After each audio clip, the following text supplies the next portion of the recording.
Hello, and welcome aboard to this episode of the We Are Reading One Piece podcast. This is a podcast dedicated to following the entire story of One Piece from beginning to end, as we focus on one volume each episode. We keep the discussion spoiler-free for new fans of the series, so this is the perfect place to follow along, whether you're new to the series or just want to revisit the world of One Piece with us. This week, we will be covering Volume 29, Oratorio, which covers chapters 265 through 275. My name is Joel, and I'll be your host. And joining me today, we have Evan. Hello. Yeah, so the dynamic duo this week.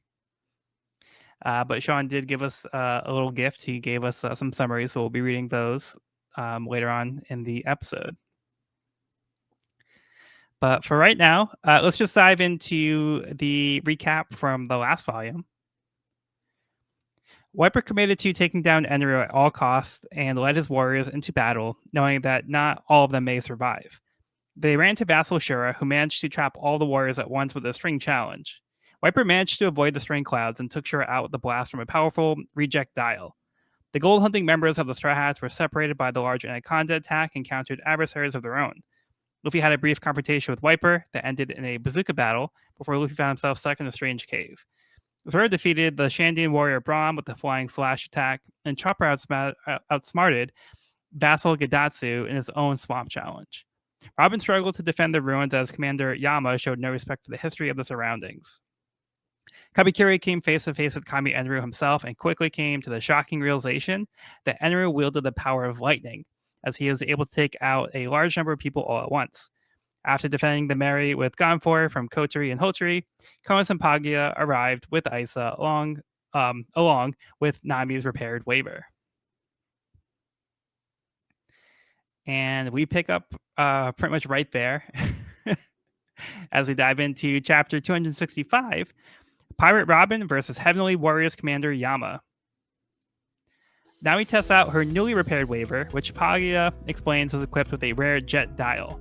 They decide to proceed with moving the Mary to the meeting spot as planned, as Nami assures that her friends are unbeatable. Isa points out that there are no groups of 4 remaining, as she can sense them using her mantra. As she begins to cry from being scared, Konos explains that they found Isa along the way, being attacked by a skyfish after her waiver had broken down. Elsewhere, Luffy continues to explore the cave for a way out while Zoro fends off a large southbird from taking his lunch. Enru works on thinning out the remaining survivors, leaving 24. Robin realizes that she won't be able to fight Yama and defend the ruins at the same time, so she creates some distance by moving the battle. Now unburdened, she is able to freely fight back. She swings Yama into a tree using her powers and turns his belt of axe styles back on him. Yama begs for forgiveness, but Robin does not grant it. Showing no remorse, Yama tries to attack Robin again. Robin stops him in his tracks, then rolls him off a cliff with the trail of her arms and finishes him with a clutch.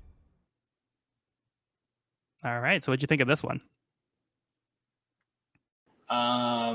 It's so awesome getting to see Robin fight. I feel like, she's the one character who we haven't really seen in action a whole lot, so it's really cool getting a fight scene with just her fighting solo against Yama, who's a pretty formidable opponent.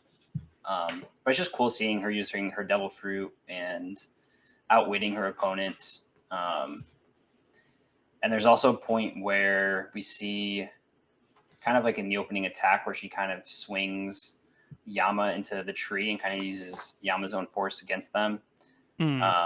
She comments, "He's so heavy."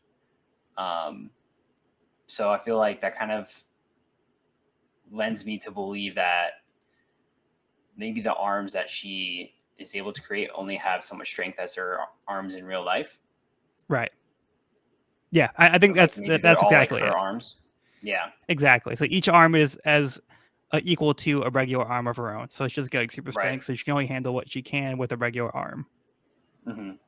But when she combines a few of them, they can kind of work together. But there is a limit to like how much one arm could really bear. So yeah, so it's kind of cool seeing her reach that limit and knowing that that's kind of the thing. But yeah, that was a super fun fight sequence. Yeah, I feel like every time we see Robin use her powers, it's used like in a different creative way, like in a way that we haven't really seen before. So like it seems like there tends to be like more and more of this power. Like we take a little bit at a time. So like when the first time we seen it, like we didn't know like the extent of like how much she could really do with it. But I feel like she's really stretching like how much use she's getting out of the powers. So it goes like beyond just her arms. We can see like different limbs. We've seen like use like eyeballs. So like there's a lot of like creative ways that she's using the power. Yeah, it was very cool getting to see that. Some more of that. And then last episode we did also see that it seemed like Robin was kind of struggling against Yama, so we weren't really sure how she was actually going to be able to handle him. So it seemed like she was holding back because she was more concerned about the ruin, so she wasn't going all out. But we see now that she was able to kind of go all out. Yeah, she was able to handily defeat him. Yeah, that wasn't too drawn out. And then we also go ahead. You go ahead. No, you go ahead.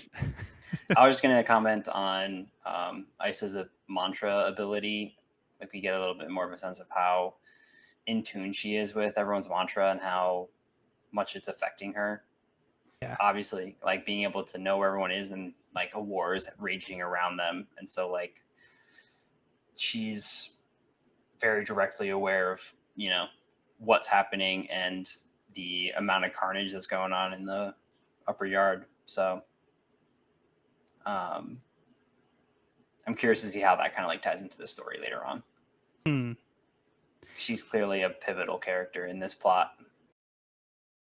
Yeah, and I just thought of something too, like a correlation that I had with a Star Wars book I had read recently called Brotherhood.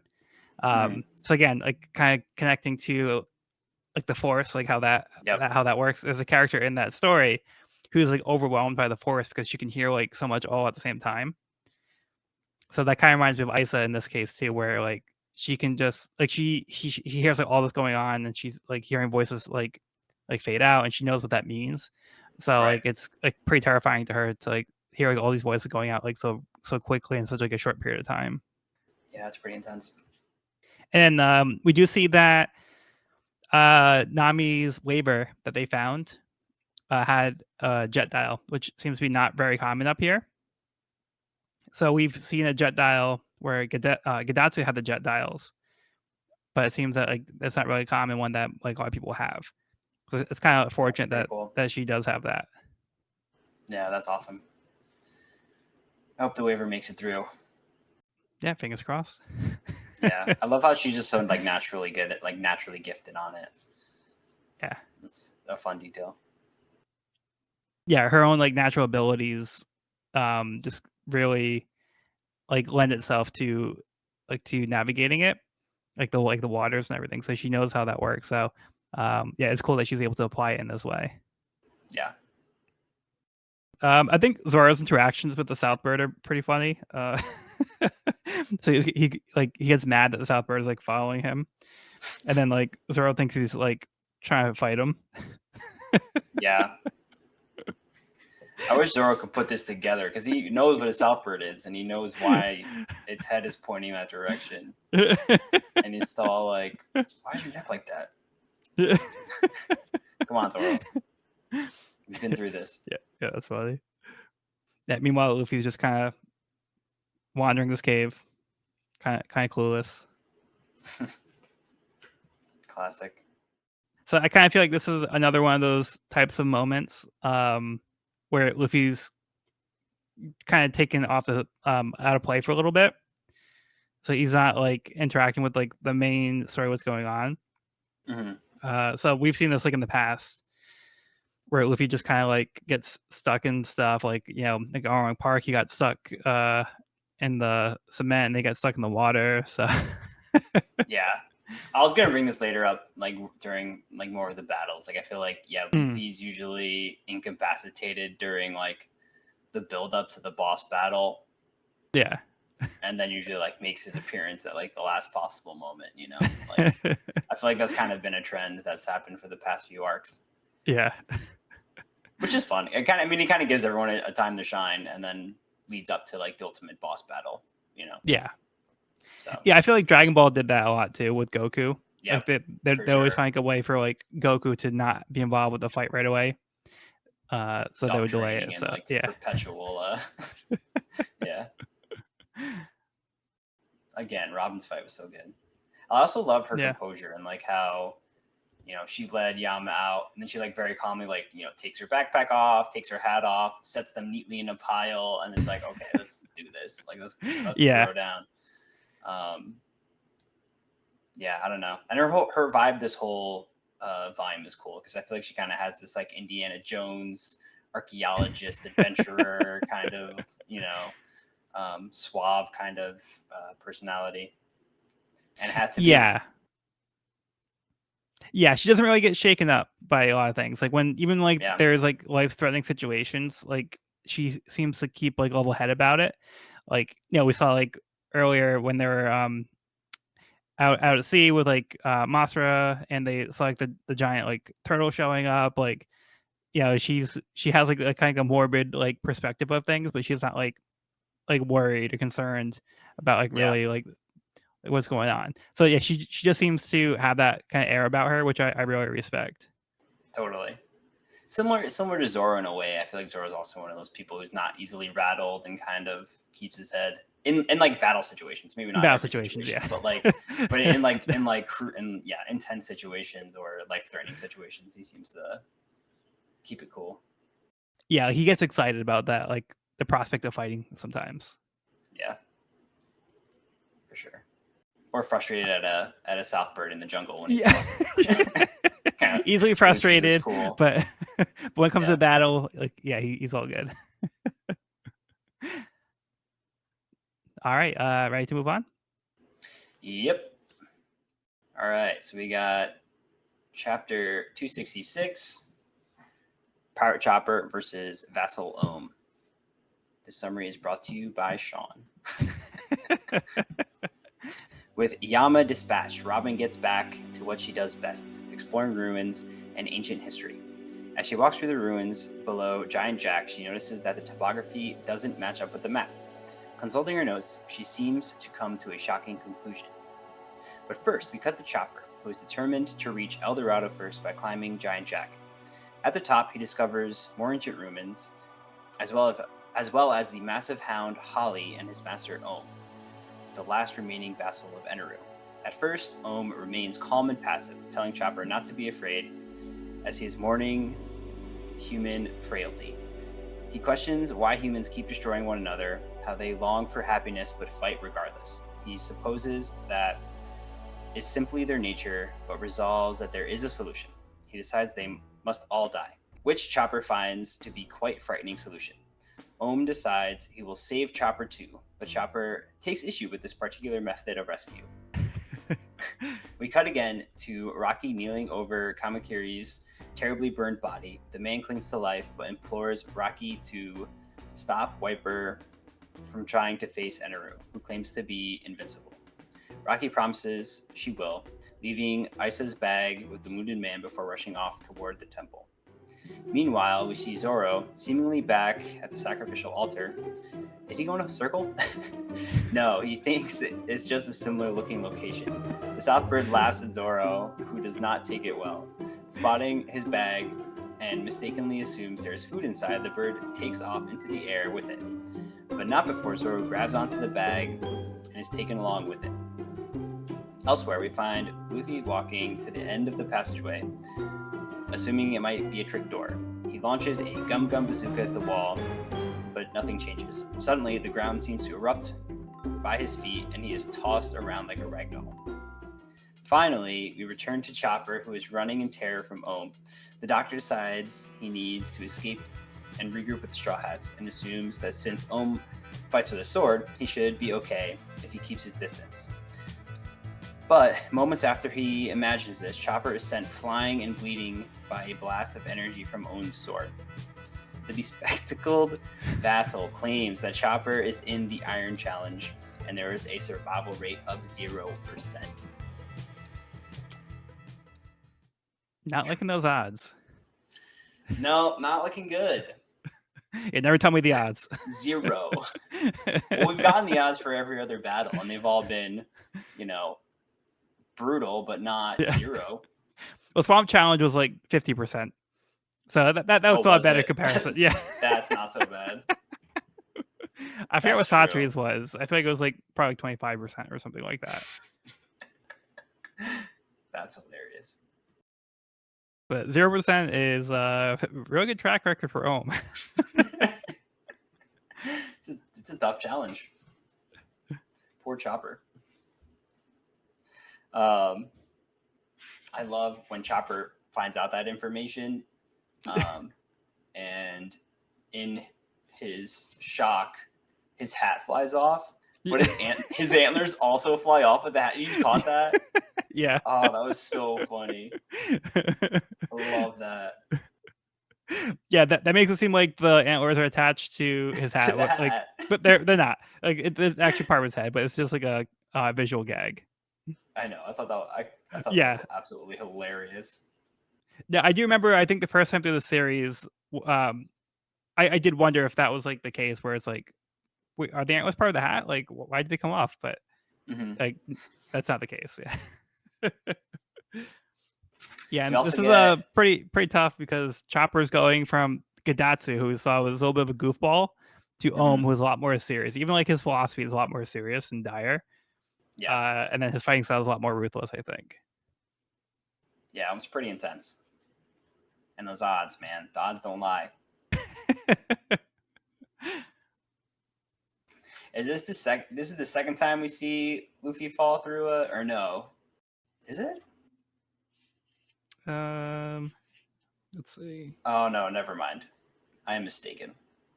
I know now, but I think I wrote that as like a comment when I was reading through the first time. Oh, okay. So like Luffy goes like falling after he attacks the wall. Yeah, that's right. he gets the end. And he's like a dead end. The end. He starts patting it. Oh my god, so good.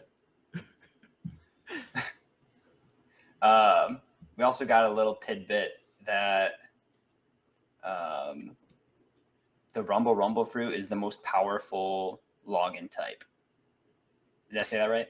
Did I pronounce that right? So it's a Logia. Logia? Mm-hmm.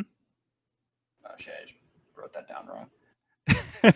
Yeah, so it's Logia, which is the third type of devil fruit that we now have a classification for. Okay. So is that 3 for 3 now? That's 3 for 3. Cool.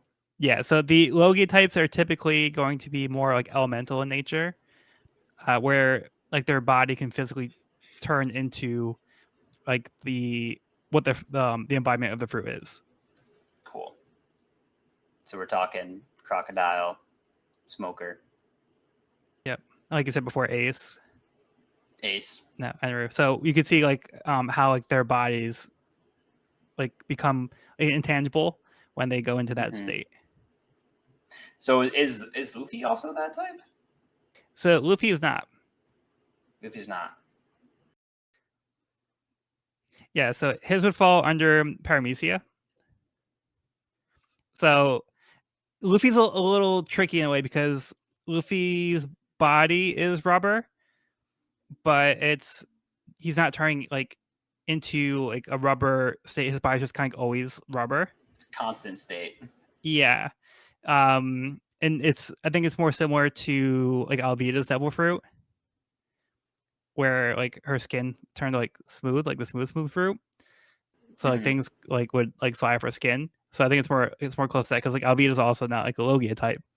Logias typically tend to be more like more like elemental in nature. So would Buggy be that because he kind of like separate his body parts, or is he more like Luffy because he's a solid state, but he can just manipulate? Yes, I would say he would fall under Paramecia. You do like Paramecia. Okay, cool. Neat. And then the third type is Zone. Zoan. So which we saw is like animals. Cool. And those would typically have 3 different forms. Gotcha. So that was the missing. Logia was the missing one from last that time. Was the missing one. This. Yep. Sweet. 3 for 3. Yeah. So now it's good that we know what to actually call them now. I didn't realize that they were both explained in this arc, so I'm glad that they did address them. Although they did it in like a very like kind of subtle way. They didn't really explain what they were, but they did mention them at least. Yep. Yeah, and we can just kind of put it together. That's cool. I do think it's interesting that Rocky knows that it's a devil fruit and what it is. Like she's familiar with the rumble fruit. Mm-hmm. I think Robin is also familiar with the terminology because I think she says it later in this arc. I think she recognizes it too. Yeah. So I don't know how common knowledge devil fruits are or like what they are, but it seems like Wiper is also familiar with devil fruits and Mm-hmm. the types because he recognized Luffy was a Paramecia. That's why he called him Paramecia type when you saw him That's earlier. right. Yeah. Right. So that's how that one came up. So even though they're up here in the sky, they're pretty familiar with the devil fruits. Yeah. Although shocked because I feel like especially Wiper when he realized he was it was like a shocking realization. Yeah. Yeah.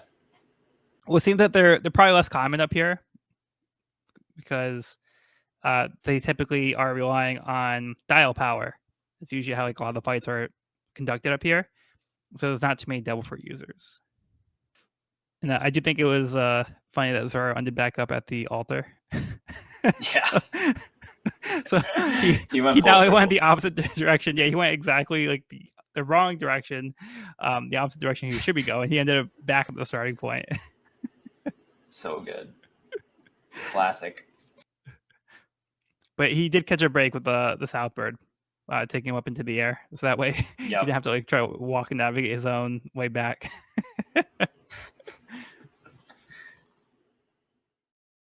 Was there anything else in the chapter that caught your attention? No, I think that's about it. Yeah, I just think Ohm gives us like his unique take on things. He seems to be a little serious in a way.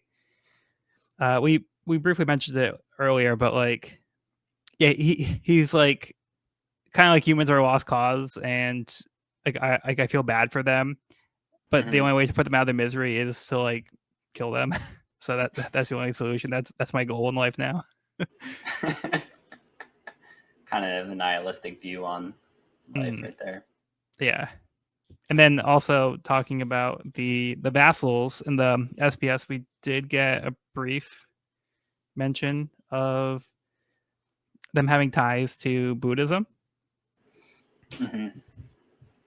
So to go down the list, Gadatsu is the concept of freeing oneself of earthly problems in Buddhism. Shura is the realm of the semi-divine in Buddhism. Satori is enlightenment in Buddhism. Yama is the lord of the afterlife in Buddhism. And they also, so they didn't seem to really catch where Om comes from, but Om is a sacred symbol in Hindu, and I believe it's like supposed to be like the sound the universe makes or something when like everything's kind of in harmony. Like Om is kind of like the chant that you would typically hear in Buddhism. That's kind of meant to, I think, symbolize that concept. Yeah, it was cool that we got a breakdown of that. Definitely that adds a little to the story. Yeah. Yeah, those are fun tidbits. Like the SBS does have some gems in there. Yeah. Yeah, I feel like it's gotten back on track after going off the rails a little bit. It went really off the rails. So yeah, hopefully we'll get more interesting questions, as we go on. For sure. All right, do you want to give us your next summary? Let's do it. Chapter 267, March. Isa abandoned ship in order to save everyone, but Nami ain't having it. Just then, the giant hairy catfish tiger python appears and sets its sights on the merry-go, when suddenly the snake writhes in pain with a vicious tummy ache. Perhaps some bad shrimp, or maybe they ate something a bit rubbery. The snake rampages into the forest, where we hear them referred to as the ruler of the sky. Looking up, the snake sees a tasty morsel floating overhead and leaps up to take a bite, but narrowly misses. Thank goodness, because that tasty morsel was Zoro, dangling below the Southbird, who, not wanting to become a morsel themselves, chucks Zoro. Joe. Zoro lands atop Giant Jack, where he is met by a fearsome force of formidable foes. Zoro versus Skybreeder Ohm and his huge hound Holly versus Wiper, the Shandian warrior, versus Sky Knight Ganfor versus Ruler of the Sky Serpent and their tumultuous tummy tremors. Ooh. Quite the face-off. Yeah, things are getting pretty chaotic over here. Also, thank God that snake got a name, because I was like trying to, like, it was called Serpent, Python, like, Anaconda, like they call that every snake there is. So yeah, now we can call it something specific. now we can call it something. Yes, perfect. Which is a pretty cool name too, Rule of the Sky. Yeah. If you had to pick a name, that's a good one. Yeah, sure. Enru takes offense to that though. I'm sure. There can only be one Kami. Yeah, so we have a pretty good idea of where Luffy is now. Yes, it's all coming together. It also starts off with another like act of heroism, or attempted heroism, from Isa. As we were just talking about, like, it's obviously having a really strong effect on her. And I think that, you know, it shows some real courage for her to jump off the ship and like be ready to go save her people. You know, I feel like it just shows a lot of determination, even maybe misplaced, but you know, you really feel for her in this scene. Yeah, for sure. Yeah, Nami up to this point hasn't really seemed too sympathetic to her. Mm-hmm. But you know, she's not about to like let the little kid like, you know, get hurt. Right. Yeah, it's nice to see Nami jump in and then get chased away immediately and separated from everyone again. Yeah, paths are converging, that's for sure. Yeah. And then it ends in this like really epic full page like character breakdown, which we've talked about it before, what it does so well. Just like the one-liner from each character kind of giving their little spiel. Yeah. And then we get a full page of like the band cover with everyone in it, ready to go. Yeah, it's so cool. So everybody's cool. ready. Everybody's ready to throw down. Yeah, it's a great. Even the Rule of the Sky. Full page. Yeah. Who also has So like a moment on the page before, like July. Yeah. Yeah, I was curious what sound that actually is. But like Luffy's inside, you know, punching at like the stomach, you know. It's like, what's with this cave? And the snake's just like freaking out. Oh man, so good. Yeah, it's just funny because like they all like ended up like in this area coincidentally. Like Right. Zoro, like we're just talking about, like was in the completely opposite direction. Now he's over here. Luffy happens to be in the snake that's now over here. Like you know, Wiper and Gonfor ended up here. So like, yep, yeah, it's just all crazy stuff. Pretty epic face off. And then we also get another musical related chapter name, A March. It's like a type of musical piece. So we're gonna see quite a few of those in this volume. It's coming up. Yeah. So I think it's kind of like a march into battle. Like you know, maybe you can hear like drums, kind of like preparing for like you know the upcoming fight.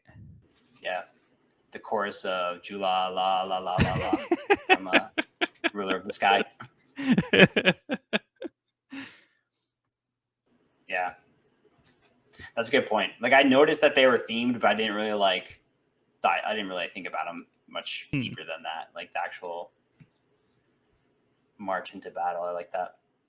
Yeah, I don't know if I could really explain all of them, but I know there's quite a few that are tied musically, but I haven't found the theme as to how it relates to the chapter itself in all of them. So maybe as we talk about it, it might come to me, but Yeah, I'll try to there's find it when another I can. one. There's another one I'm noticing that has a direct reference. Yeah, Yeah, we'll get there. That's all I really got.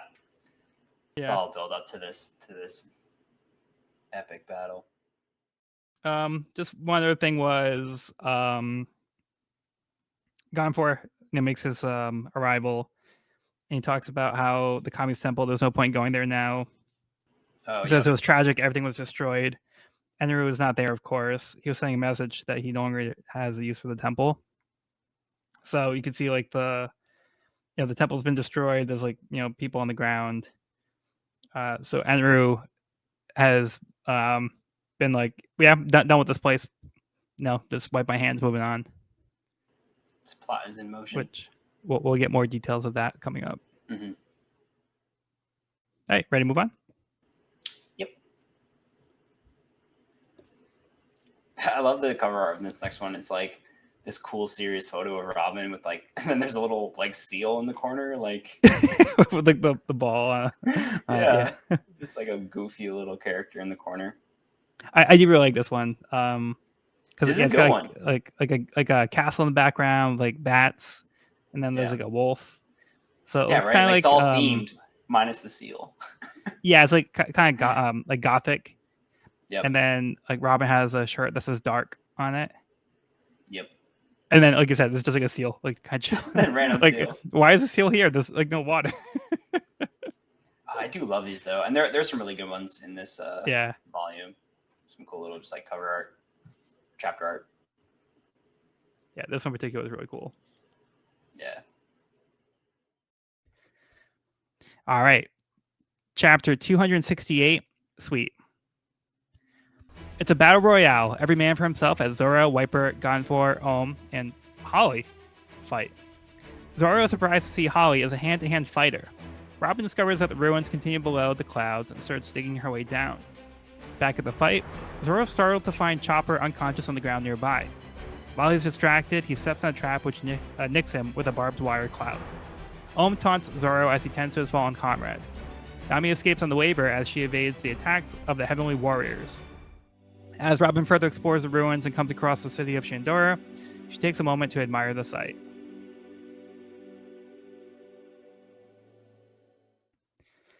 And then another musical chapter, like we just saw about Sweet, which is an ordered set of musical pieces. I think it's like all the pieces of the puzzle coming together, kind of.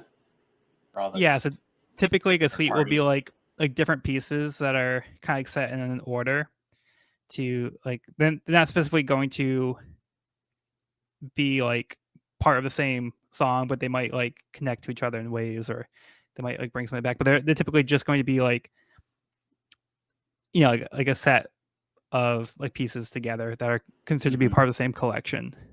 Interesting. But yeah, I mean, I don't really have any specific tie to the chapter, except for maybe like all the like we said, like the pieces kind of coming together. Like it could be more all general these too, because like they, it can kind of just mean like the chapters of this book is, as a suite. well, this could be all the pieces like on the board, kind of coming together and making up like this fight. But that's my best guess. Might be a little bit of a stretch. Which is quite the battle. Like you said, a battle royale, just like all out. Everyone wants to kill everyone. When that dog threw a punch, I almost lost it. Because like Zoro's also like, and he's got fangs too. And then it just shows like a clenched fist of a dog paw. And then this dog just like throwing this punch. Like the look on that dog's face. Oh god, I thought that was absolutely hilarious and completely unexpected. Yeah, because like the last chapter or the chapter where Chopper fought Ohm, like he found like the body on the ground and like he noticed that like he was like slashed up and he thought the dog might have done that, and Ohm was like, oh no, that was me. So Holly's like a hand to hand fighter, not like so much biting. Oh, that was hilarious. Yeah, and they're not working together. Like all these fighters are kind of like doing their own thing. The only thing is maybe Gonfor wouldn't be attacking like Zoro in this case because you see him as a threat. Like Wiper like has no discretion. He's like, I don't care. Everybody's my enemy right now. You're all in my way to get to Enru.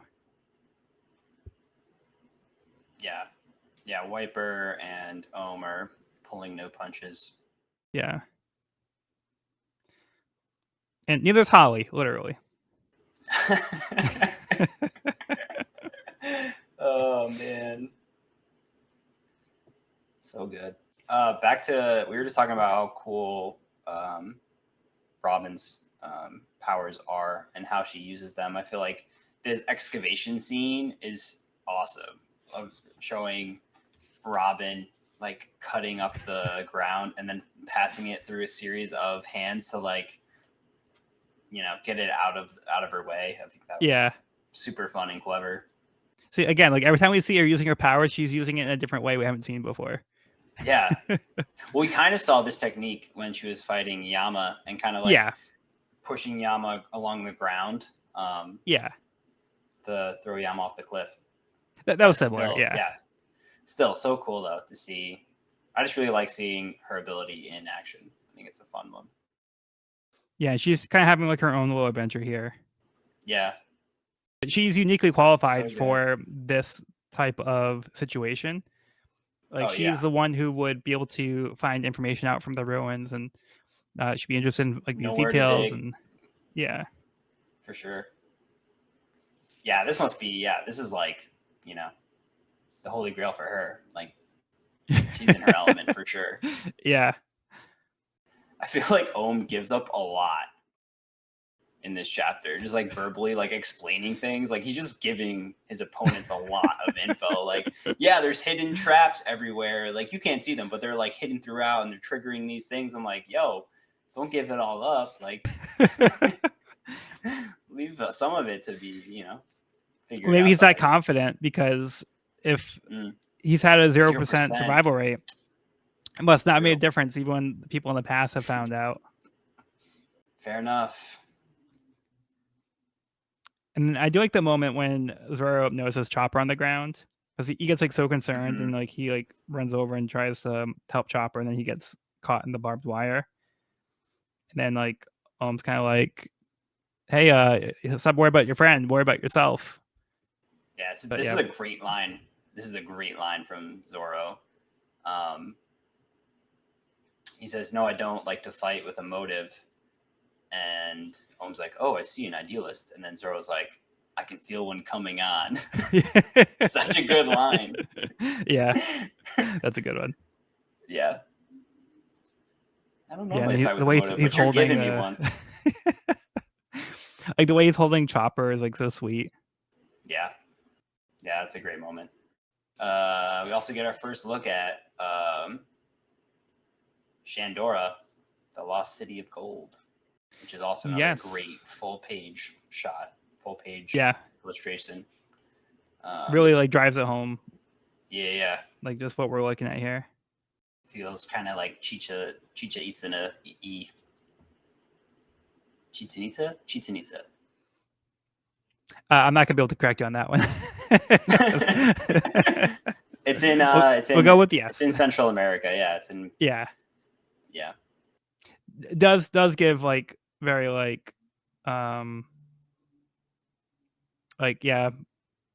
of Mayan ruins, like Central America vibes for sure. Yeah. But yeah, it looks so cool. Like with overgrown and all like the roots in the cloud, and it's kind of cool how it all comes together. Yeah. And it's subterranean, technically. Yeah. Which is cool. Because they're under the layer of the clouds. That's why a lot of people didn't know it was even here, because they wouldn't think to look under the clouds over here. Robin was the only one. She thought to dig a little deeper. Yeah. I like how when Nami's getting chased by the Heavenly Warriors, she's like, "Why is he saying ba? Is he a goat?" That would be concerning. Well, they are like goat people. They are goat people. Yeah, I just thought that was amusing. Yeah, that is pretty funny. That's our first time running into one of the Heavenly Warriors. Must be. Yeah, I think the first time Nami has, other than like running into like Hoteri and Koteri. Oh yeah, they bond too. Mm. Right? They had like Or the no, little they had the horns. ho. They had the Yeah, ho. yeah, They had the they had ho like little like horns in the That's true. ears. That's Yeah. true. Anything else on this one? No, I'm just looking at the last like battle panel in this chapter with Holly just like standing on back feet with the like paws up, ready to fight. Yeah, yeah. Put It them was so up. funny. Put him up.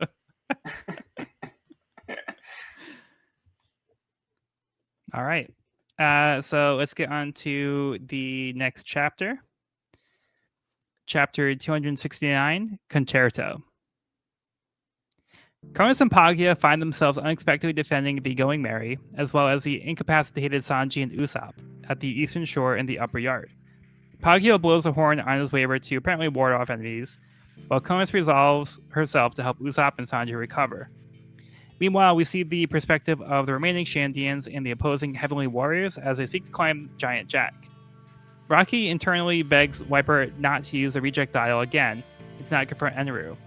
Somewhere, Enru laughs and claims that they will all die when they reach the top.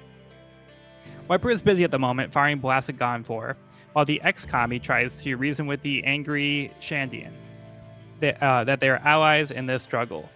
Wiper will not hear it, claiming that Gonfor is ultimately no different than Enru in his people's eyes. The conflict is interrupted by the giant snake, whose body is unaffected by Wiper's burn bazooka. We briefly cut to Luffy, who gives the illuminating and in-depth explanation of his current predicament, namely that he hates his cave. With that explained, we return to a yet again bleeding Zoro. Explains how deadly his Iron Cloud sword is and how it will relentlessly pursue its target. The Vassal then decides that he and Holly will split up as the battlefield is growing crowded. Sure enough, the ruins are soon joined by the remaining Heavenly Warriors who resolve to aid Ohm. Soon after, the last three Shandians arrive to help Wiper get to Enru in turn. Luffy tries to dig his way out of the cave. Suddenly, the giant snake starts to laugh. Then, many things happen at once. The Heavenly Warriors attack Zoro, Gonfor and Wiper, who each fend them off, while Nami and Isa zoom past them on a waiver. Zoro frantically asks why Nami is there. Wiper asks the same of Isa and demands that she gets away from the Blue Sea people, before taking a shot at Nami. Gonfor swoops in and grabs them away from the blast, only for the giant snake that they were fleeing from to swallow all of them whole. Before Zoro and Wiper can react, Ohm and Holly attack the both of them, sending them reeling and wounded.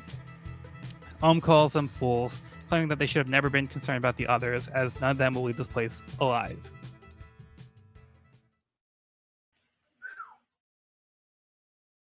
Damn. Action-packed chapter right there. Yeah, I don't even know where to begin. Okay, so Wiper has a shot at Nami, who has Isa, and he takes the shot. Like I was literally like, "Yo, what the hell, Wiper? Like, what are you doing?" And then in the very first line in the next chapter is the Shandians being like, "Yo, Wiper, what the hell was that?" You know. I was like, okay, so I am validated. Like, I feel like that seemed like a very reckless shot to take from Wiper. Yeah, Wiper is just kind of like tunnel visioning like so hard. Yeah, he's just like he only has like one thing in mind, and that is getting through the forces of the Kami. Yeah. And I get that. And that's kind of like the mindset that he's had since the start, and he's been very vocal about that mindset too, like, you know, leaving. He's like, we're going to leave our comrades behind, you know, we're going all out. This is like a fight for our life, you know. Yeah, I do think here, but it definitely seemed like a. Yeah, I think here it was just more like a gut reaction. I don't think he was actually trying to harm Isa. I think it's just that, like, he saw like Nami as a Blue Sea person who he perceives to be a threat. So he's like, "Get away!" and he just kind of blasts at Nami, like, you know, in hopes of getting like Isa away from her. But like, he's like pretty much ready to like wipe them out, and Gunpla has to like Seriously. save him. Yeah. And then they're immediately in by the giant snake. Yeah, which now Wiper's concerned about Isa. Yeah, now he's like, oh no. Yeah. Yeah, a lot of good action in this chapter. We kind of get to see Ohm's attacks with his special sword. And we get an explanation of how it works, which is cool. Okay, yeah. The Iron Cloud. So it's Which is pretty dope. less of a sword, more cloud, right? Yeah. Zoro needs to get one of those. I think it's sweet. But I knew this was going to happen. I feel like as soon as we were introduced to a character with a sword, it's like Zoro's going to fight this guy at some point. You know, It's I feel inevitable. like it's inevitable at this point. Like any villain with a sword is going to fight Zoro at some point. Because, you know, if he wants to be the best, he's got to be able to fight everyone. Yeah, and this one seems pretty rough. Yeah, because like it's normally in the sword form, and he says that it's an iron cloud and it pursues its target forever, and then it kind of loses its form, and it's like more like a whip type thing, and it comes like flying out towards Zoro, which makes it a distance fight, which is not Zoro's strong suit. And I like how Zoro's reaction is, it's like a whip. I get it. The white sea is full of warrior entertainers. So it's like everybody's got a gimmick. Yeah. They really are, though, with like all of their challenges and shit. Like, they're pretty extra. Yeah, we're really getting down there. I mean, we get like the last of the Shandian warriors and the Heavenly warriors, and yeah, it's really coming down to it. That's like the cool hit place to be now. And then Luffy starts scratching the inside of the cave, and the snake starts laughing, which would be terrifying. If that giant fucking snake just started laughing over this battlefield, like that would be scary. I'd be terrified if that happened. Everybody's confused, like, why is it laughing? Yeah. And we see Luffy like with a rock like scratching against like the inside wall. He just has to dig his way out. Yeah, and then ends pretty roughly when we see Zoro and Wiper go down. Yeah. Seems to gotten the best of them. Yeah, because they were distracted by their friends all getting eaten all at once. So. Yeah, that's traumatizing. And Om sees, oh, here's an opening. Like they're distracted, and we take advantage of the situation. Yeah, and he said that a few times. You know, like don't get distracted by your comrades. Kind of. Like, yeah, he gave him warning. Yeah, he already brought that up. This one is also a chapter that has a musical element to it. It's called the Concerto, which would be like an orchestra piece where there's a featured solo instrument. Who do you think got the solo? Yeah, who's got the solo? Om. I think Om has a solo for that chapter. I think so. I mean, he was the only one that really like had any victorious moves, really, right? I think that's fair because he technically would have.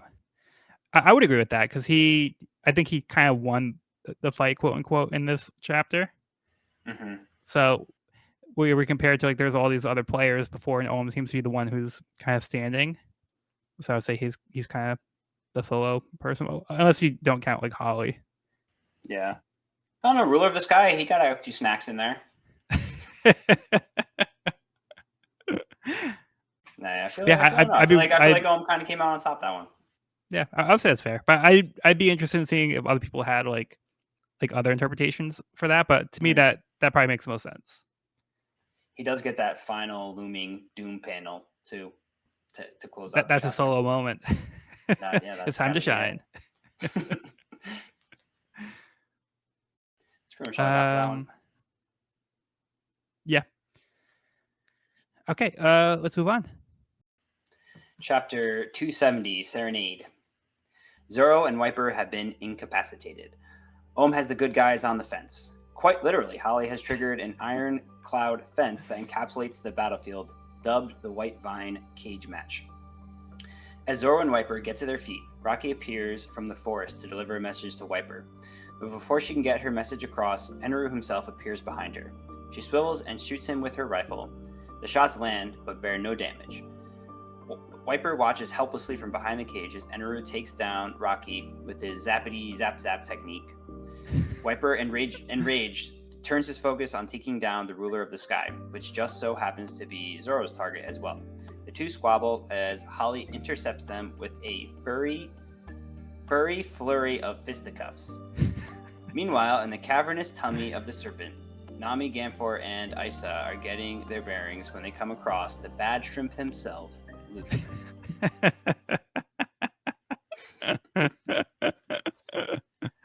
What a place to meet. Like, hey, come here often. Oh, cool. You guys saw my secret hiding cave. Oh, hey. Yeah, what's with this cave?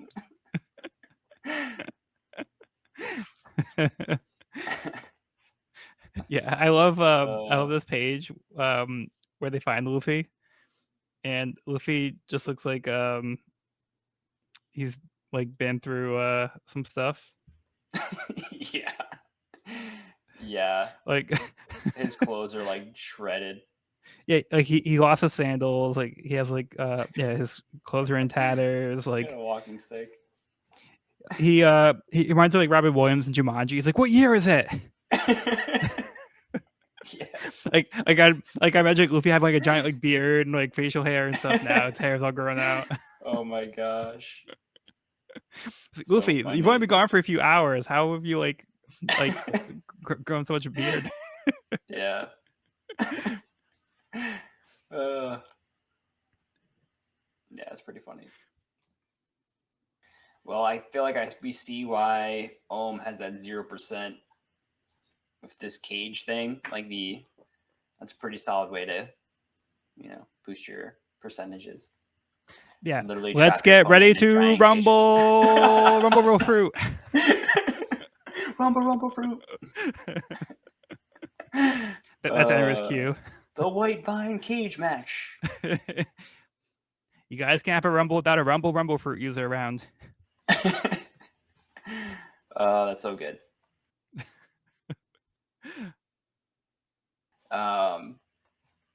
Yeah, I kind of brushed over it in the summary, but we get like this really heartfelt moment with Rocky and Wiper, and like this is the most emotion we see from probably either of them. Yeah, especially Wiper. I feel like Wiper hasn't really like we're just saying he's like so in the zone that he hasn't really like you said, he's kind of had tunnel vision, but in this moment we see him kind of become vulnerable and really break down when he sees Rocky like at the mercy of Eneru. And there's literally nothing he can do about it because he's caught in this cage. Yeah.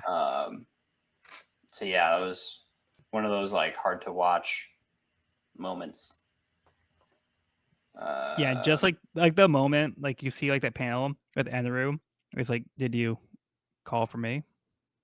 And he's just got this look, and it's like, like Rocky looks and then sees, like, you can see like the reflection of Eneru in her eye, and it's like like it's like so foreboding. She knows too. Yeah. Ugh. Yeah. And Wiper's just like helpless to do anything. He's like trapped in the cage. You can see like he's grabbing the barbed wire so hard, like his hands are bleeding. Yeah, I think Oda does a really good job of like driving home that, like you were saying, with the close up of the hand on the, like the reflection in the eye, the blood on the hand, and there's like a shot of Wiper's like the blood coming out of his mouth. Yeah, there's like a lot of cool like little close up. Just makes that scene like a little more intimate and more impactful. Yeah, like the torch dropping, the whole thing was well done. Yeah, and then like that panel where you just see like the it's just like it's kind of like a far out, zoomed out shot of like Eneru like shocking Rocky, and it's just like a giant crack, and then Wiper just kind of looks on as she falls. Yeah. Brutal. And meanwhile, like the Heavenly Warriors are trying to attack Wiper, and he's kind of like not really paying them like any attention, and he just kind of throws her like Zero into the attention. cage. Yeah, Yeah, he's like, he's don't waste my unfazed. time. Yeah, you would think that Wiper and Zoro would at least like somewhat team up. Would have at least at this point, but they're both so stubborn. Like, I also can Yeah, see them not teaming up just because, like I said, they're both really stubborn people. I could see like Zoro being more willing to do so, but Wiper seems kind of like not willing Yeah, to that's cooperate true. with Wiper's the anybody. first. Yeah, I agree. I think Wiper's definitely the first one taking the shot. But Zoro's not gonna go out of his way to be like, "Hey, let's team up. Like we can be allies here." Zoro will also be like, "Fine by me. I'm cool either way." Yeah, true. Man, Holly is hilarious. Like every panel with Holly, I think is really funny. Yeah, I do like this. I look at the panel where Holly's going in and going like woof, and like you can see like the flip with like the Wiper Oh, and Zoro jumping out of the way. I wasn't even looking at that one, but yeah, like I said, Holly's got every like, yeah, panel so good. yeah, Holly's got some good Oh ones. yeah, now I'm looking at it. Yeah. And to stick with the musical theme, this one's also a musical one, a serenade. Yes, Serenade. So it's normally like a quiet piece of music, typically to court someone. Mm, So I'm thinking maybe like it's Wiper and Rocky, like for having like kind sure. of like that quiet, like touching moment. Yeah, and I feel like with his reaction, if you feel like there might have been some emotions there that were deeper than just being acquaintances, Yeah, maybe maybe not even romantic, but like they definitely had a close bond. he definitely cares for her for sure. Definitely cares deeply for her. Yeah. Because he went from being like, if you're not strong enough to fight, like we're leaving you behind, and now he's like desperately like trying to help her. Yeah. So that's kind of a different attitude that he's had before. Yep. But she Totally. is kind of helpless, and he's kind of helpless, and he just can only watch on the horror as she gets shocked. Yep. Yeah, now we're dwindling down. We're getting closer to only a handful of people. Yeah. The numbers are approaching the prediction slowly but surely. All right, ready to move on? I love that we get a little VV cover page on this next one, Let's see. and Oh yeah, eyelashes and yep, Karu. yep. Nice little Missed those check three. in with them. Yep. And we also see looks like a fighting dugong on VB's jacket. Oh yeah, I didn't even catch that. That's dope. The Kung Fu Oh, and it looks Dugong. like also I just noticed the shirt hanging on the line has necks. Oh, the X. So it might be like because of their friendship. Ooh, yeah. Some deep cuts there. Love it. Yeah. All right, let's get Another on to beach the ball. chapter. Is it off a beach ball? Oh no, never mind. Oh yeah, that does look like the same one that the seal had. Right? I was like, maybe if he's putting a beach ball on all of them, that would explain this random seal with a beach ball. But I don't know. All right, chapter 271: Pirate Zoro versus Vassal Ohm. Luffy sympathizes that his friends were eaten by a snake, not realizing that he was eaten as well. He's shocked when he finds out he's been in the snake this whole time. Luckily, they just need to go to one end to get out, though the other's not on board with Luffy's idea to go out the rear. Outside the snake, Wiper attacks it in hopes of being able to free Isa. Zoro tries not to get skewered by Ohm's weapon as he tries to plot how he can get Nami out. Zoro tries to fight back, but Ohm turns his weapon into a wall to block the attack. Zoro tries his 36-pound Phoenix attack to hit Ohm from a distance, but he deflects it with ease. As Ohm tells Zoro he should start praying to the Kami, Zoro tells him that he would never do that. Zoro decides to up his game times 3, using all 3 swords for his 36-pound Phoenix attack, equaling a 108-pound Phoenix. The attack was too powerful for Ohm to handle and is defeated. Let's go. So we get an 108-pound official Phoenix. fight between Zoro and the sword user Ohm. So good. So good. Love me a Zoro fight. And I feel like Yeah. they set this one up really well because of his fight with Satori earlier when he had to use the distance attack. Oh, it was Brahm? Or sorry, yeah, Braum. When he had to use Hmm. his like a distance attack to fight an opponent who had reach. Yeah. And we saw the 36-pound Phoenix then.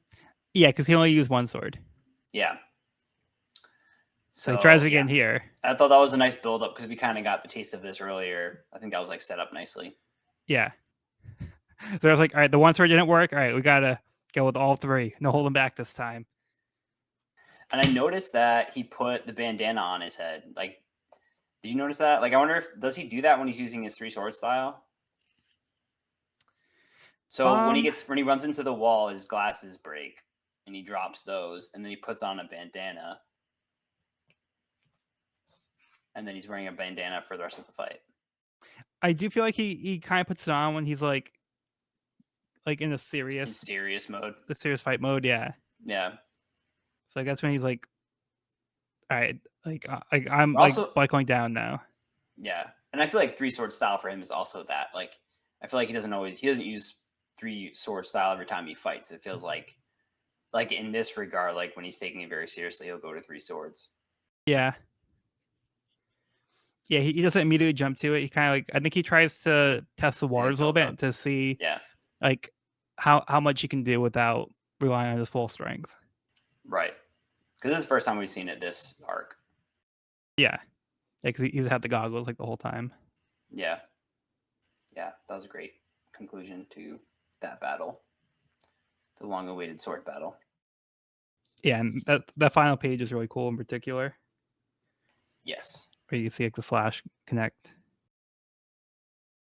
Yeah, and his sword's kind of like broken. Yeah, it does seem like his sword gets broken here. It's like Ohm sword. He's like, he deflected an iron cloud. It's kind of like, yeah. Zoro always having to like one up the last like cutting. What was the last one? Like cutting through. He had like cut through steel. Steel, yeah. Now he's cutting through iron cloud. From a distance. Now he's like shooting swords with range. Yeah. Phoenix attack is pretty cool. Yeah. Now he needs to go pick up that sword and add it to his arsenal. Well, too bad he broke that thing is pretty cool. Yeah, he may have broke it. That's true. Nah, that's like too much of a gimmick for Zoro. He's like, no, that's not serious. I'm gonna have like a real sword. He's not an entertainer. Yeah. Like these. Well, he's entertaining us. I'll say that. Yes, no, for sure. I always love a good Zoro fight. That was definitely the highlight of this chapter. Get some indigestion in the beginning. Oh my gosh, that whole opening scene. The whole opening scene with Luffy and Nami, and like Nami's pulling on Luffy's face. Yeah. Like, not the skin, not the skin. Like how close Luffy is about the whole situation. Yeah. He's like, oh my gosh, I'm so sorry you guys got trapped inside a snake. That sounds awful. Like, no, we're in the snake. You are also with us here in the snake. And then also like a few moments later, they realize that the reason the snake went on the rampage in the first place was because of Luffy. Yeah. And like there's like that shocked panel, like that shocked reaction panel. I love that. Yeah, with like the heavy shadows. Shading. Yeah, I love it. So good. And Luffy's like insistent on going out the back. I'm pretty sure he already reached the other end when he thought there was like a trap door. That didn't work. Yeah. And I love Nami's reaction was like, I'd rather be digested and go out the back. And Gamfor's like, Blue Sea women are barbaric. He's like, yeah, he also him in the face. He also has this line. So you're the captain. These must be desperate times. Yes. Another great line. This is what passes for a captain nowadays? Man, pirates are really falling, huh? So good. Yeah, I think that's about it for me. Yeah, same. Moving on. Moving on. So we are now starting the next cover story. Chapter title page, series number 6, Catch the Thief That Didn't Pay the Tab. A Dine and Dasher takes off from a restaurant.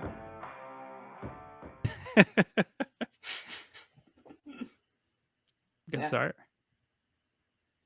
Good start. From Pasta Lake Restaurant. Yeah. Sounds good to me too. Yeah, I'm down. Okie doke, for the summary. Chapter 272, Play. This summary is brought to you by Sean. Robin continues to study the ancient ruins, specifically some words written on a wall which appear to be written in the same script as the ones on the poneglyph. The only people who could write this way were the same folk who made the poneglyph. She writes about holding the truth in one's heart and keeping silent, that the people weave history with the reverberations of the great bell. Robin remembers mention of this bell in Nolan's log. She summarizes that all the town's books were burned and the entire history of the settlement was erased. The poneglyph must have been brought here. The city had fought against the enemy. The golden city of Shandora was ruined due to the efforts to protect the poneglyph. The great bell itself is nowhere to be found, however, and Robin again wonders what happened so long ago. Discovering what looked like old cart tracks, she follows the evidence that something was moved recently. Sadly, she follows it right toward a laughing Enru. The arrogant kami claims he discovered this great ancient city, even when his predecessors never did. He announces himself as the kami to Robin and claims to be impressed by her archaeological skills. But he warns her the gold is long gone. Robin asks if it was carried away. Enru confirms as much, saying that the glittering precious metal suits him better. She then asks if he took the golden bell as well. But for once, Enru seems momentarily surprised, leading Robin to believe he is unaware of its existence. Enru catches on and recalls the story of the island's singing voice. Excited by the idea of a giant golden bell, Enru decides he will search the entire country in the remaining 8 minutes before his survival game ends. Before that, he senses a maggot on the edge of the island. Konus and Pagaya are alerted by Sue, spotting an injured warrior of the kami struggling on the nearby Vars. They seek to heal him, but he begs them most of all to warn the citizens of Angel Island, specifically that Enru plans to kill everyone in the country, not merely the Shandians. And he has an arc, the Art Maxim. He and the others were forced to work on it for 6 years before they can say more. Pagaya pushes a distraught Konus to safety just as the kami's wrath seemingly obliterates the injured man and Pagaya with him. We cut back to an exhausted but victorious Zoro, who is nearly ambushed by Holly before he learns that the giant hound will apparently just obey anyone's commands, even one to knock himself unconscious. With that taken care of, Zoro turns to deal with the giant snake and the bazooka man. But before he can make any headway, Enru summons a catastrophic blast of a power from below, tearing the ground beneath everyone's feet apart, causing them and the ancient ruins to fall to the surface below. As Enru celebrates his coming grand finale, Konus is tearfully determined to warn everyone she can about what is to come. All right. Yeah. So Robin makes some discoveries here, and she draws some conclusions. So she connects that she's seeing the same writing that is written on the poneglyph. That she realizes that people here who wrote that like would have been able to read the poneglyph. So they must have fought off the enemy that tried to erase their history, and it seems like whoever did that had won because they've been wiped out. So yeah, that's important because Robin's connecting poneglyph writing, which is something that is not really something that is common and it has actively seemed to be um, trying to be erased from history. That's crazy. And she was saying like that could even be the reason why. Um, she was saying that was the reason why the island might have been launched, or the land was launched into the sky in the first place. I don't think so. I think that was just like That was just a coincidence. coincidence. Yeah. But she's saying that she notices like the town's books are all burned and city's history was erased. So the poneglyph was brought to the city. There's no doubt the city fought against the enemy. So it seemed like the city was attacked at some point in the past, and whoever attacked them like tried to wipe out the history, and there's no traces of books left over. Um, yeah, so somebody had come in here at some point and attacked them. So interesting, chasing this like erased history and like piecing it together with these old ruins is so cool. Yeah. And yeah, I definitely feel like you said, Robin is uncovering some big stuff. Yeah. She's one of the only people that that would be able to make these connections and realize this. Right. Like anybody else passing by here probably wouldn't think much of this, and they wouldn't be able to piece these things together, make those connections, or even like think of like paying attention to this. Yeah, pretty cool. She is in her element. But she also makes the connection with the bell, and like we heard earlier on, how like, well, who said it? I don't know if it was. I think it was either Conus or her father who said like the singing voice is what will save this island. It was like it was like really early on, right? I don't remember. I know it's mentioned in Nolan's journal, like in the log.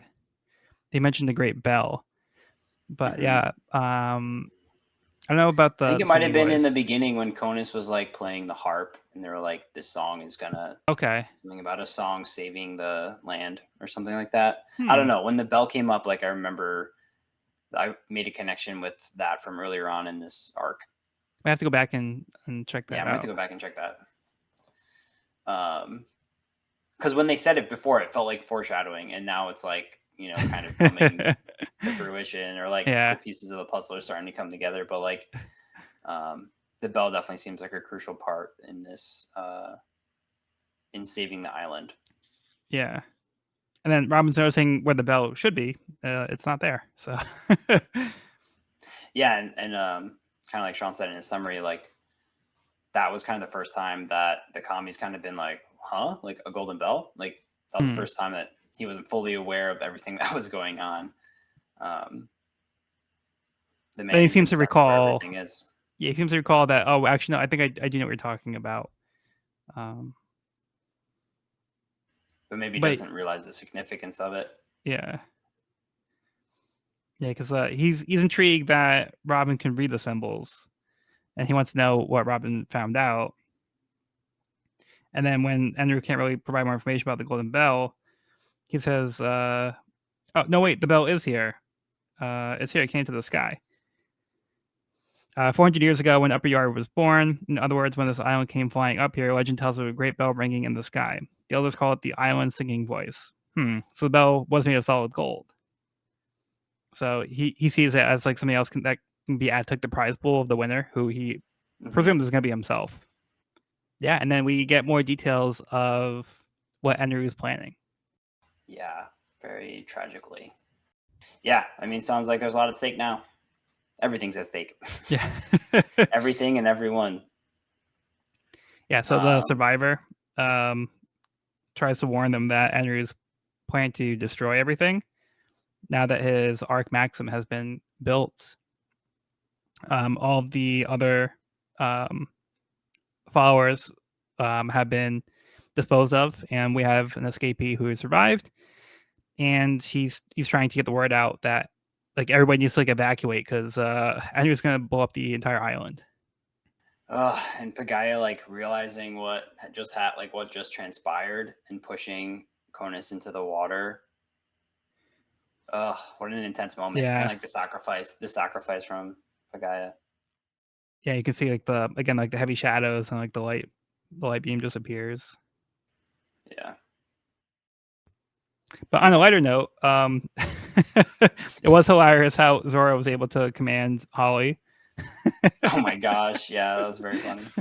He like kind of looks at the camera. He's like, "You just obey anyone?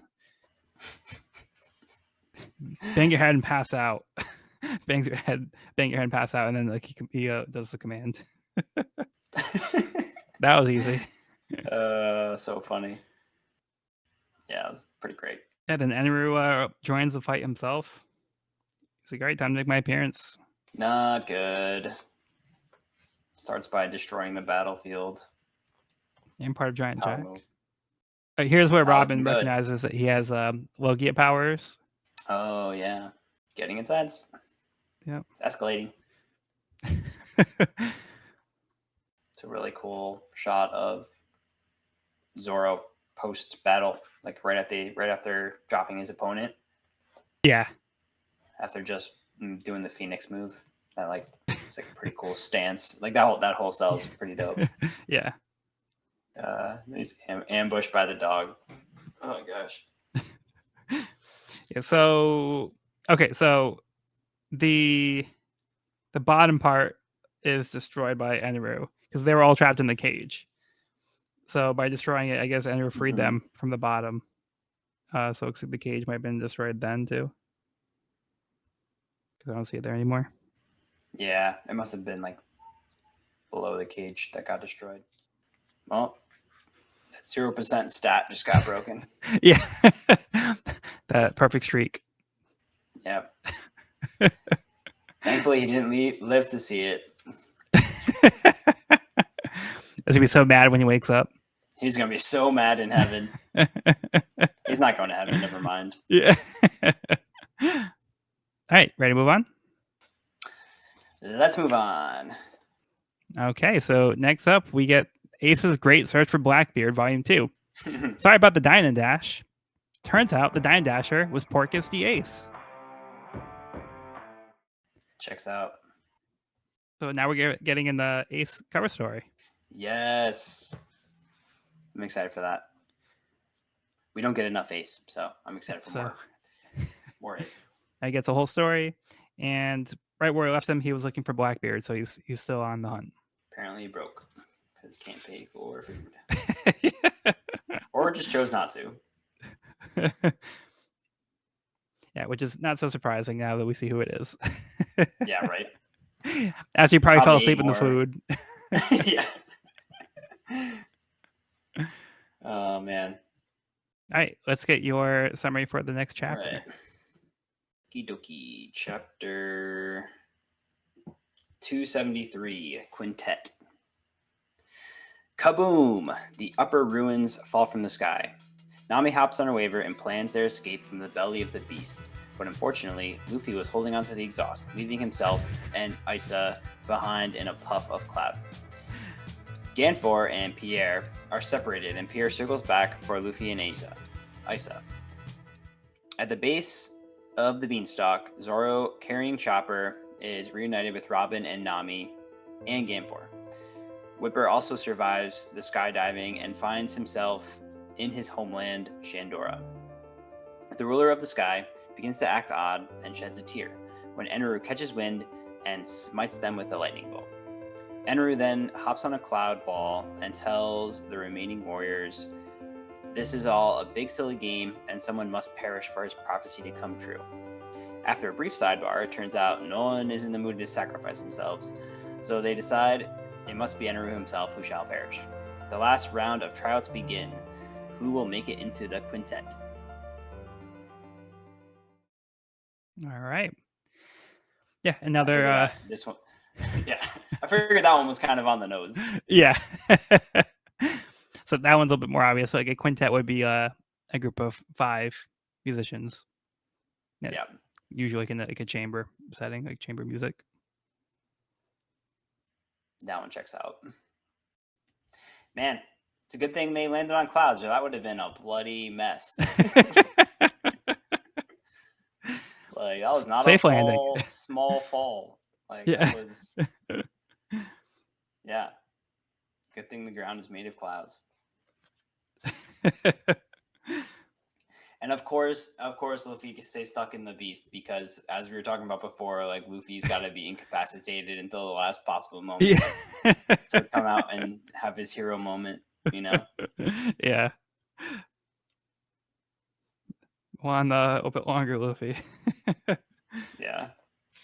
Somehow they all had a safe landing, so that's good. Zoro lands like under a piece of rubble and is like lifting up like distressed with one arm, and Robin's just like, "Oh, did you come down with the like super casual? Like, oh, did you just come down with the ruins?" And I No like how sign of concern. she calls him swordsman instead of by his name, and she referred to Nami as navigator. Oh yeah, I did notice that. Yeah, she doesn't call her crewmates by their names. Interesting. So it's like a little impersonal that way. Still pretty new. Yeah. Totally impersonal. Yeah. But then I like how after like Zoro gets out from the rubble, he's like, "I nearly died," grr, and he like throws like the piece off him. And then Robin's like, "Yes, you would have died if it were normal." She's got a point. So like you've been saying throughout the series, like there's something like different about Zoro. I think it's just he's just like abnormally strong for somebody in those even within the universe, he's like abnormally strong. But some superhuman qualities. Yeah, this is a cool moment having Whipper reunited with his homeland, and also seemingly the ruler of the sky, Serpent, also seems to be reunited with their homeland as well. Yeah. So like Wiper has like that moment, and he like looks on in awe. Yeah, and then like the ruler of the sky, it seems to be singing and happy. Sheds a tear of joy, I would assume. Yeah, because it starts crying. And Enru having no sympathy is just like, you're enjoying this too much. Again, there can only be one rule of the sky. Yep. Did not like that. And he calls him an annoying little snake. Man, he's incapacitated a lot of people at this point. And then Zoro thinks that Nami is still in the snake, and then Wiper thinks Ice is still in the snake. So they like freak out when they see the ruler of the sky gets taken out by Enru. Right. And then Nami's just like off to the side. Oh, you're here? You escaped? But then Nami tells Zoro that Luffy was still in there, and like Zoro's like, "What was he doing in there? Why is he like this?" It's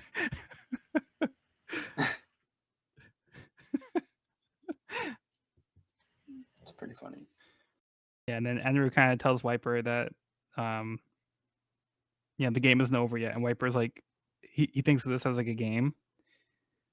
So like, Wiper's like seeing that Enru just like sees him as like kind of like pawns, like for his amusement. Mm-hmm. It's cool. The cloud ball that he makes and sits on. Reminds me of the air ball from like Avatar. Yeah. And Nami thinks that she was hiding enough that Enru wouldn't notice her, but she finds out pretty quickly that he knows. Yeah, I think he's got some range with that mantra. Yeah, you're not fooling him. I like this last panel where everyone does seem to kind of team up finally. Yeah. After all being like, "You want to be the sacrifice?" I'm like, nah, not really. You want to be the sacrifice? Nah, I think I'm good. I'll pass. Then there's only one person left. Yep. Hey, any other thoughts on this one? Nope. I think I'm good. Hey, moving on. Chapter 274, Oratorio. In the past, Gunfor contemplated if they were in the wrong for inhabiting Upper Yard, while the Shandians want to reclaim their land. It was at this time Enru took over. Back in the present, a group of Skypian children talk about how Konos and Pagia are bad people for not obeying the kami, unaware of Enru's plans for the country. Konos is desperate to get the word out after learning the truth from the kami's former worker. Back in Shindora, Enru is amused that the others think that they can stand against him. He tells them that he wants to return to the endless forest and doesn't want to stay on this meager patch of land. The land in the sky is unnatural and must be destroyed. as Gonfor shouts to Enru that there are no commies, just humans.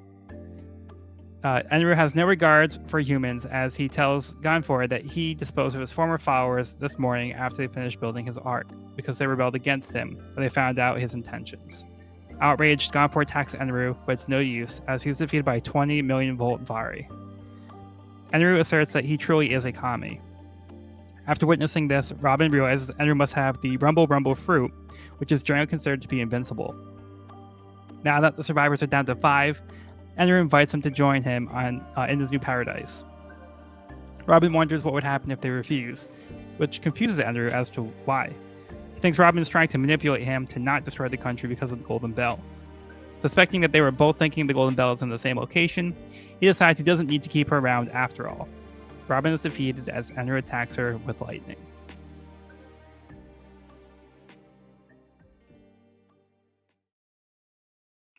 Another shocking chapter. But I see what you did there. Yeah, so what do you think of Enru's Oh my plans here? gosh. This guy is so evil. Like, and endless Vars, like, that doesn't even sound that great. It's just like endless land. Like, that's pretty boring, bro. This island, like, Skypia is awesome. But endless Vars sounds less awesome. Anyways, no, yeah, I think that his sinister plot comes to light and just like how evil and selfish he is. Yeah, that's what I was thinking too. Yeah. If you didn't hate him before, you definitely hate him now. Yeah, so up here, land is a scarcity, so it's more valuable than the clouds to them because the clouds are just kind of what everybody has and everybody's used to. Whereas like the land is unique to this like one little patch. But Henry's like, well, I know there's somewhere that has land as far as I can see. That's where I want to go. So if you think this little patch of land is valuable, like this is even more valuable. We can go like to the endless Vars. And to him, he thinks it's gonna be like a paradise. And he's like, oh, let's I'll be benevolent and you can join me since you survived this much. You are now my chosen like 5. You can come with me. And yeah, that's some like survival of the fittest. Like we're starting a new civilization. Like come with me. Like that's exactly. He literally is playing God. Yeah, only the worthy can come live with God. Yeah, it's messed up. Yeah, none of them are interested in going to live with them anywhere. So yeah, pretty intense. I think on a lighter note, this is the first time it was like near the end of this volume that I realized that his ears are super long. Did you notice that? I thought it was part of like his hat at first. Like I thought he had kind of like a hat that had like tassels on it.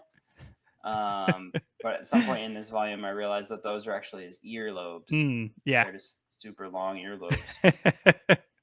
He's got like little down earrings to on his the waist. Yeah, with little earrings on the end. I thought that was part of his hat. Yeah. I wonder if he's ever going to use those drums and part of his technique. I don't know. Gonna find out. And then we do get the moment here where Robin recognizes that he must have the Rumble Rumble fruit. Right. Does not sound good. Yeah, so she knows kind of what they're dealing with. So she knows like how deadly this one is. Yeah, that's not good. Yeah, so we have Gonfor and Robin both go down in this chapter. Yeah. Particularly worried about Ganfor because he got the extra voltage. That was not good.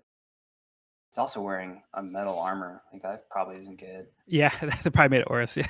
That's bad. Real bad. He's looking in pretty rough. Yeah, and then we have like this whole moment where the children are playing, and one of the children's their dad is the one that we saw in the woods earlier, who told the truth to Conus about Enru's plans. but he's talking about how his dad works for Enderu and like how his dad's so great and how Konos and Poggy are bad people because they don't listen to the kami, but my dad's a good guy. So like this is kind of like the perception of like the villagers, or at least this is what the children are getting. So they're kind of like buying into this because that's what they're kind of raised to believe, I guess. So we're kind of seeing how that comes into play. If like you don't listen to the kami, then you can be a bad person, and they're kind of being like shunned. Yeah, I think that's a nice touch that we kind of get that perspective. We kind of got it in the beginning when they originally got on the Milky Road, and Konos brought them to send them to the sacrificial altar. Right. But it's cool getting that perspective from like these innocent children, who like, and they're just following the ways that they've been taught. Right. It's kind of sad. Yeah, and they're just kind of like saying like what they've been told, and they're kind of like reciting it back. Mm-hmm. Man, I wonder who's going to make it through this, because like we know that the zap has the capability of incapacitating people, but we haven't necessarily seen it kill a ton of people yet. And we all know Oda hates killing people. So I'm curious to see how many actual casualties come out of this. Yeah. I mean, I'm sure somebody must have died out of the 81. Right. Someone must have died. Like I thought for sure, like the people that get the wrath of God, like I don't think people are surviving those. Right? Like the beams from the sky.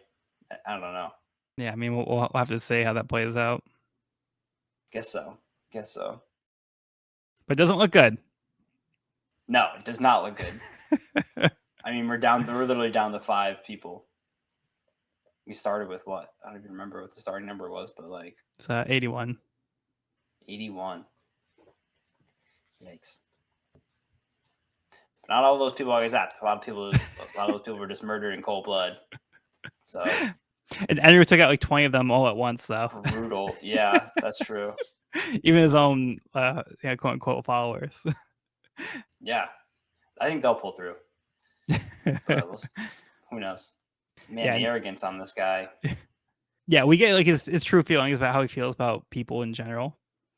And just like how he feels like he's so far above them, and how they're like basically insects to him. Mm-hmm. So he has like no regard for human this is life. all a game. This is all a game for him. It's messed up. Yeah. The last thing I wanted to mention is once again we have a music themed chapter title. So an oratorio is a large scale musical work for orchestra and voices, typically a narrative on a religious theme. Oh, there you go. And we're giving his spiel, his beliefs. Yeah, and we've seen mantra described as like people's voices, and how voices have been fading out. So we can say that maybe those people are the voices of the oratorio. Damn, that's a good one. Just kind of spitballing here. Hey, that sounds good to me. Okay, let's wrap up the volume. But before we get there, we get the next part of the cover story. Ace's Great Search for Blackbeard Volume 3, Gathering Information. Ace asks the locals if they've seen Blackbeard. Guessing not. Meanwhile, the chef in the background still like, yo, you haven't paid. I'm excited to see where Ace's story goes. Yeah. And I like how he's describing Blackbeard by like putting like his hand up to his chin and be like, all right, he has like a face like this. Mm-hmm.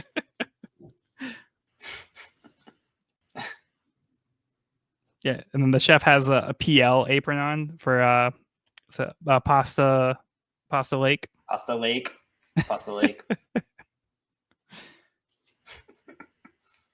Blackbeard, he's the guy with the black beard. He makes his angry face all the time. Yeah. Yeah, he makes this angry face. All right, chapter 275, Divina Commedia. Robin has fallen to Eneru, but Zoro catches her before she hits the ground. Zoro attacks Eneru, and Wiper quickly joins in. Wiper is shocked that Eneru was unaffected by his burn bazooka blast.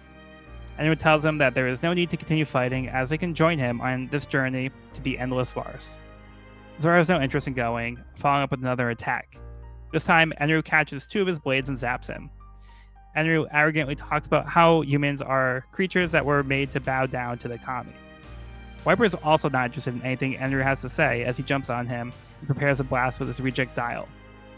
To Eneru's surprise, Wiper says he's equipped the shooter with Sea Prism Stone to negate Devil Fruit powers. Eneru is not concerned at first, since a blast from the reject dial at this point would kill Wiper too. Unfortunately for him, Wiper is ready to die if it means taking the kami with him. Wiper blasts him as Eneru begins to panic. The others look on at Eneru's body, wondering if he's truly dead. Crack. Ba-bump. Ba-bump.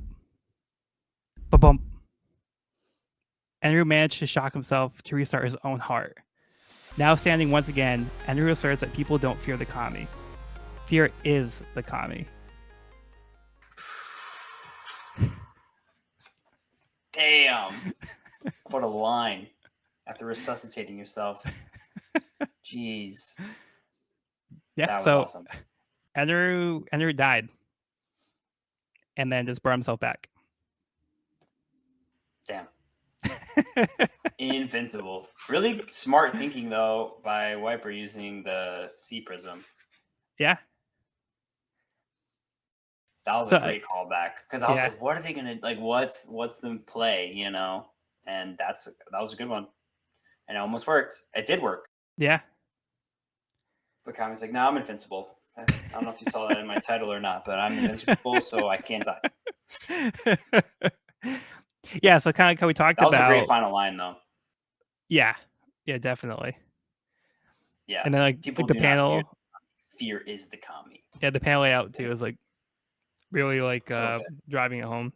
But yeah, like the Shandians seem to have good knowledge about the devil fruits, so it seemed like they would have had no way to actually defeat Eneru, but Wiper actually had a very legitimate like way to counter Eneru.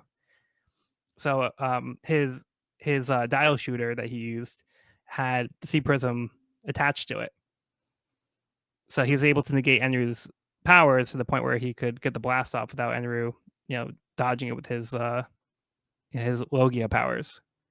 And then Wiper is also ready to lay his life on the line here by using the reject dial, even at the expense of his own body.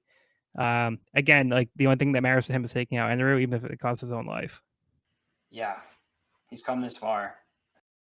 He's getting it done, one way or another.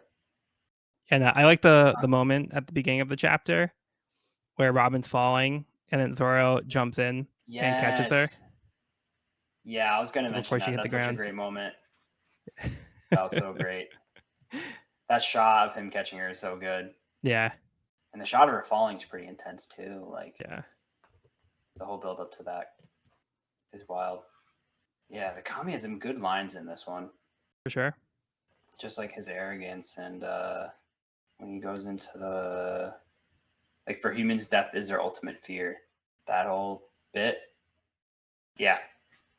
I think they're building up Eneru really well, and he's become an incredibly hated, villainous character, and incredibly formidable as well. I'm really liking him as a villain. Like, yeah, he's quite the force. So much. Yeah. Like, he's such an arrogant, inconsiderate character. Yeah, and who truly thinks himself to be a god. Yeah, like he doesn't take the lives of the other people like seriously. It's like he's arrogant, but I feel like he's arrogant in a different way than like Crocodile was. Crocodile was like arrogant and like in himself, like he was very confident in his own abilities and his ability to be smarter than everybody else. So I feel like Crocodile was like very confident in that way, whereas Eneru is confident in his power. He feels that his power makes him have the right to do as he pleases. Like his true power is basically all he needs as like a free ticket to be like, I get a pass, do whatever I want. So he has like fun, like it's amusing to him to kind of toy with like these people. They're like basically just playthings for him, and that's where his villainy comes from, is that sense of entitlement and just lack of like regard for human life. Yeah. Like he honestly believes he is a superior being Yeah, to everyone, like not even on the same level as everyone right. else. And then when like everybody says that they don't want to go with him, like he's like, at first like that confuses him. He's like, wait, why wouldn't you want to come with me? I'm amazing. Right. I'm giving you a gift. Like he sees it as like a gift, and everyone's like, no, like you're terrible. Like Yeah. Come with me to the promised land. Quit this fighting. Yeah. So ignorant, arrogant, and ignorant. Man, it's really shaping up to be an epic fight. It seems like all the cards are out, but I don't know, because I feel like Wiper doesn't have another one of those attacks in him. Yeah, because that's coming at the expense of his own. We were nervous that this was going to last through this attack. Yeah, like how much more can he Which take? He seems to, right? Like he seems to have weathered it, but at a cost. Yeah. We need a rubber man to ground everyone. Ground himself. Yeah, we've seen Luffy struggle with Logia users in the past. Yeah. So that's something that we'll have to consider. I don't know. I think this one's going to work out better for him than the other one, though, than Sand. Yeah, I guess we'll see. I guess we'll see. I have my theories. Quite the finale, though. Yeah. So this one is not so much musical themed, but this the title of this chapter is in reference to Dante's Divine Comedy, which includes Dante's Inferno, and Paradiso, and was it Purgatorio? Purgatory? I haven't read it. Yeah, I've only read Inferno. So you said this is a reference to that?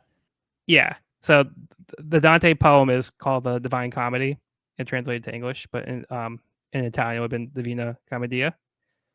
And it's basically where there's where Dante, he is guided by this poet Virgil through basically the afterlife. Like he goes through hell, he goes through like the seven circles, and then he makes way through like purgatory, and he goes to heaven. So it's kind of like his journey through, like, it's kind of like a warning to people, like this is what you could go through, and like that's kind of like the takeaway between it. The takeaway from it.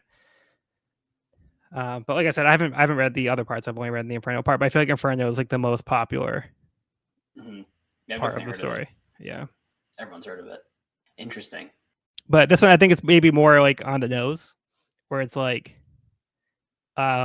comedy, not in the sense of like, haha, this is really funny, but kind of like cruel fate, like laughing at them because it seems like there's something they can do to stop this divine being.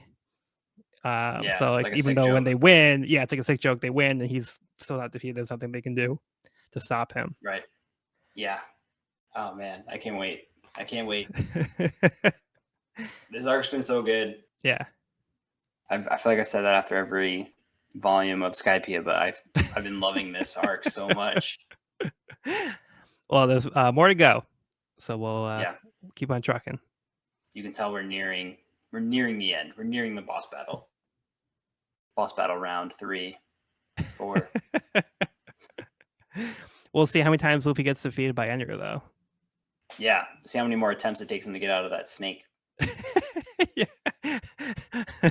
Plot twist: Luffy never leaves the snake.